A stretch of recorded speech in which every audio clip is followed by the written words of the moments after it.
Fala galera, Pedro Oki aqui, sejam muito bem-vindos a mais um Insight em Cena, o canal onde a gente fala sobre filmes, séries e o audiovisual no geral. E no episódio de hoje, galera, nós vamos falar sobre Rogue One, uma história Star Wars, e mais especificamente sobre uma cena que eu vou chamar de Em Nome da Liberdade. Mas antes de nós começarmos, galera, é claro, eu quero pedir para vocês curtirem, comentarem e não se esquecerem de ativar o sininho aí embaixo, se inscrevendo no canal, porque ajuda bastante, pessoal. Então, se ligaram na cena? Estão preparados? Então, beleza? Solta o crack!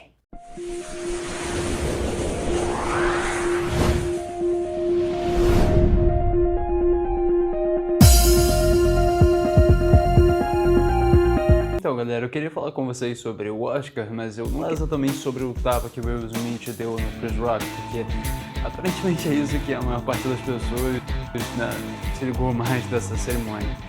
Mas eu queria falar sobre um dos campeões, na verdade, que acabou me levando a ter vontade de falar de um filme que não tem nada a ver com os Oscars desse ano, mas que eu gosto muito e que eu tinha guardado um tempo para falar sobre ele. Acho que esse é um bom momento para falar sobre, porque é um bom jeito de chegar lá. Bom, o que acontece é que quem recebeu o Oscar de melhor direção de fotografia foi o Greig Fraser, que fez direção de fotografia do mundo. E pra ser sincero, eu nunca soube direito quem era o Greig Fraser. Na verdade, eu prestei muita atenção nele por causa do trailer do The Batman. Ele é o diretor de fotografia desse filme. Eu tava achando a direção de fotografia espetacular só pelos trailers, né? E assim, eu achei o máximo. Então eu fui pesquisar quem ele era e descobri que não só do Batman ele era o diretor, mas também o diretor do Duna, pelo qual ele acabou de vencer o Oscar, diretor de filmes como A Hora Mais Sombria, Lion e um outro filme que é um dos meus favoritos provavelmente de todos os tempos, que é Rogue One. E eu acho que eu sempre tenho alguma coisa para falar sobre Star Wars, né? Um assunto que eu gosto muito, mas eu gosto de espaçar, né, os vídeos que eu faço sobre Star Wars, para não ficar muito maçante para vocês. E o Rogue One era um assunto que eu tava guardando há um tempo, né, e eu tava esperando a hora certa de falar sobre Rogue One. E eu acho que por conta da vitória do Greig Fraser, isso meio que acabou vindo à baila, e eu acho que é um bom momento da gente falar sobre Rogue One. E o Rogue One, ele é um filme, né, um spin-off do Star Wars, ou seja, ele não está conectado diretamente, né, com a história dos Skywalkers, ele é uma história que está na periferia da saga Skywalker, mas ainda assim ele é muito intrínseco ao universo do Star Wars e à continuidade principal da história. Mas assim, ele é uma coisa diferente, justamente porque ele é um filme que faz uma coisa que eu achei genial na época e que eu continuo achando, que é realmente retratar a guerra, fazer um filme de guerra do Star Wars, ou seja, pôr o guerra no Guerra nas Estrelas.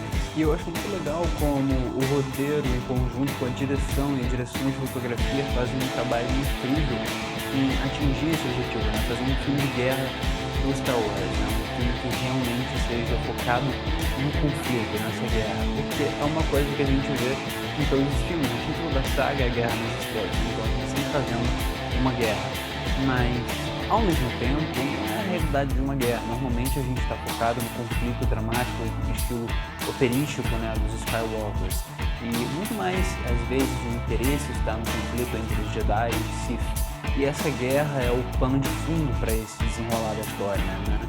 Mas esse filme se propõe a fazer um filme realmente sobre essa guerra, sobre as pessoas comuns que estão dentro dessa guerra. Eu acho isso muito interessante, foi uma ideia que eu achei incrível quando eu assisti.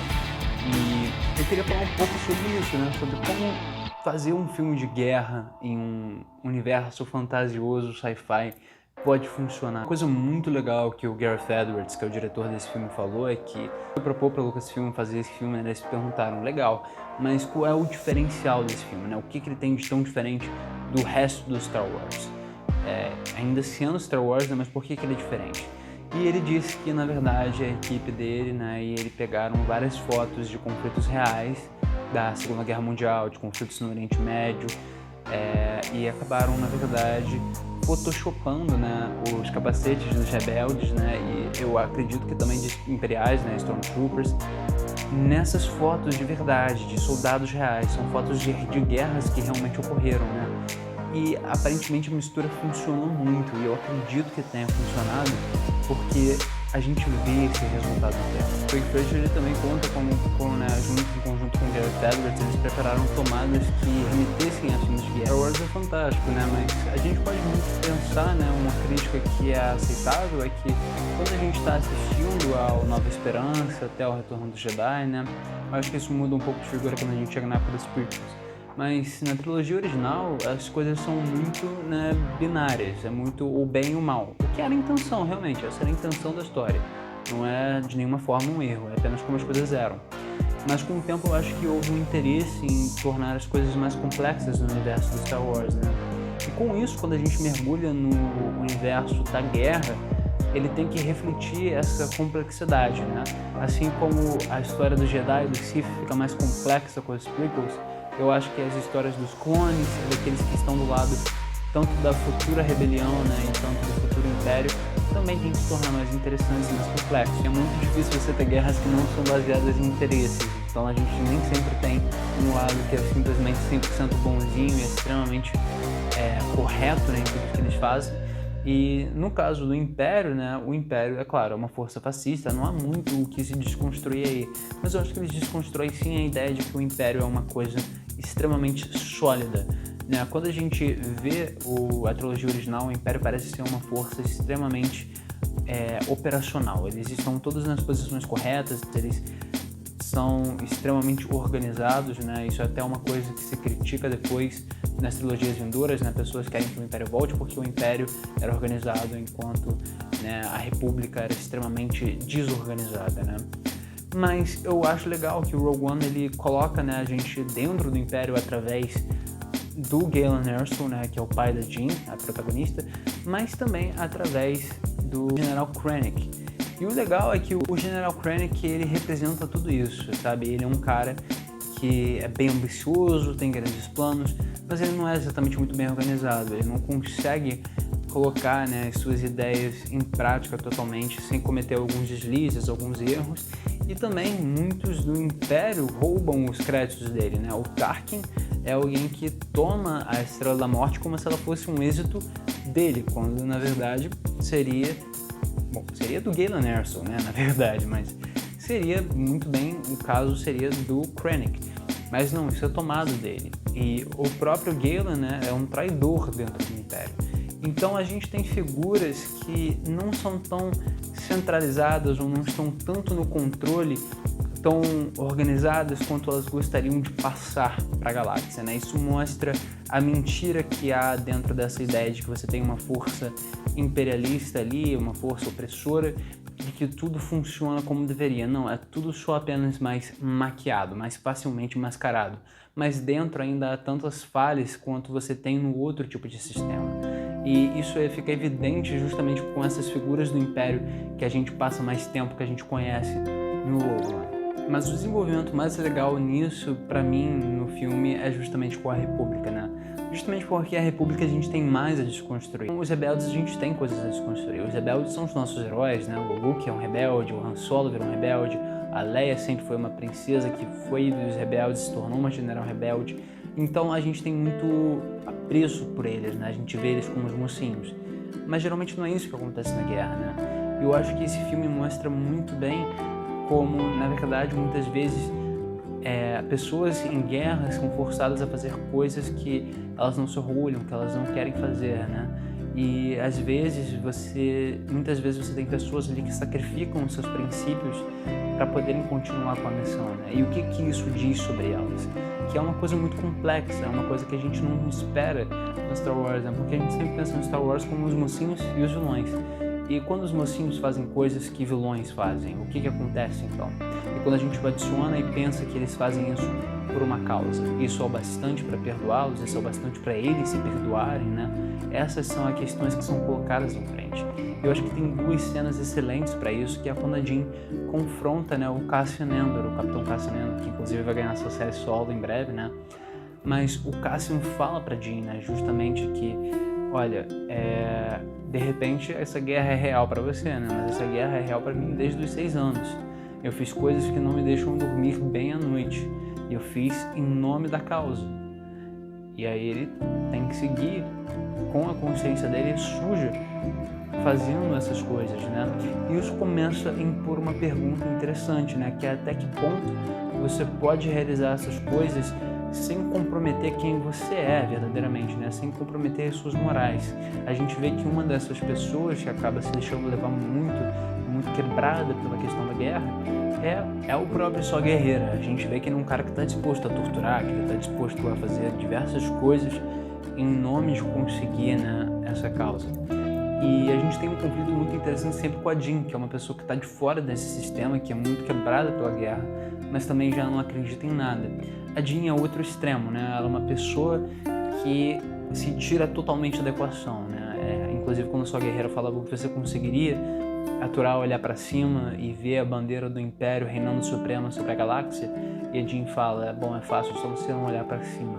Isso também não é uma solução, mas aí você tem um conflito entre duas pessoas que são igualmente quebradas, né, por esse sistema, mas uma resolve se tirar totalmente desse problema, né, agir como se não fosse uma questão dela, um problema dela, e outra pessoa acaba abraçando totalmente, radicalmente a causa. E aí a gente pensa, né, os dois, quem está certo, quem está errado? Na verdade, nenhum dos dois está certo ou está completamente errado. É preciso fazer algo, mas também é preciso respeitar os seus limites, né, respeitar as coisas que você acredita. E quando o Só faz aquelas coisas, ele aos poucos vai perdendo a humanidade dele, né? A gente chega a ver ele num estado totalmente comprometido, né? Doente, muito ferrado, a ponto que ele acaba falecendo, né? Ele prefere se sacrificar, porque ele já se comprometeu demais. E a mesma coisa aos poucos vai acontecendo com Cassian. É interessante a gente ver o sistema que ele está lutando, né, para libertar e ver os ideais dele sendo virados contra ele mesmo, né? Aquilo acaba se tornando, às vezes ele usa como uma faca, né, para tentar resgatar o sistema antigo, mas aquilo acaba voltando contra ele mesmo e ferindo ele também. E eu acho muito legal que depois desse conflito entre o Cassian e a Jean, quando a Jean resolve sim querer lutar, porque ela volta a acreditar na esperança, né, que rebeliões são construídas em esperança, o Cassian se voluntaria e fala, pô, todas essas pessoas aqui foram assassinas, foram sabotadoras, foram espiãs, tudo pela causa. E se você tira a causa, como é que você vai dormir à noite? Como é que você vai se confrontar depois disso? E essa é uma realidade da guerra. A guerra, na verdade, faz com que as pessoas façam coisas terríveis. E existe um momento em que você tem que começar a se questionar, né? Você entra em questões morais complicadíssimas sobre o que você fez em prol de liberdade ou de uma nação. Vale a pena se você sacrifica tudo que você tem no seu pessoal? E é isso que é interessante, né? O Rogue One, ele aborda essas questões.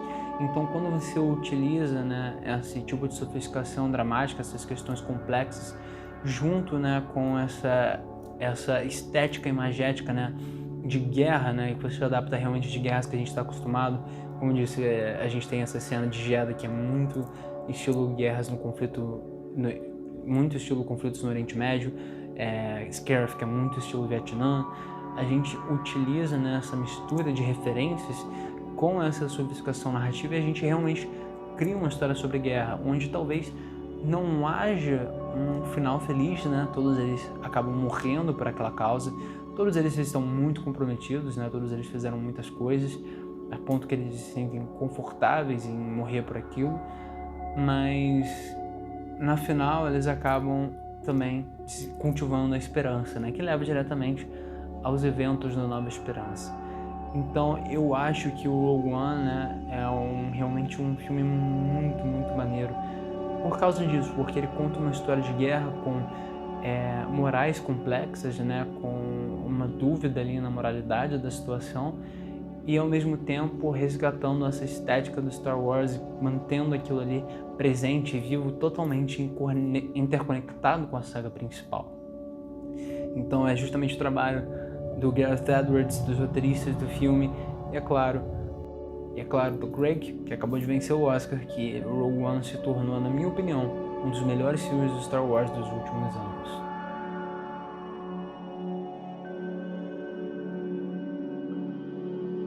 Então é isso aí, galera, muito obrigado por terem assistido o vídeo até o final, eu espero que vocês tenham gostado e a gente se vê na próxima. Valeu!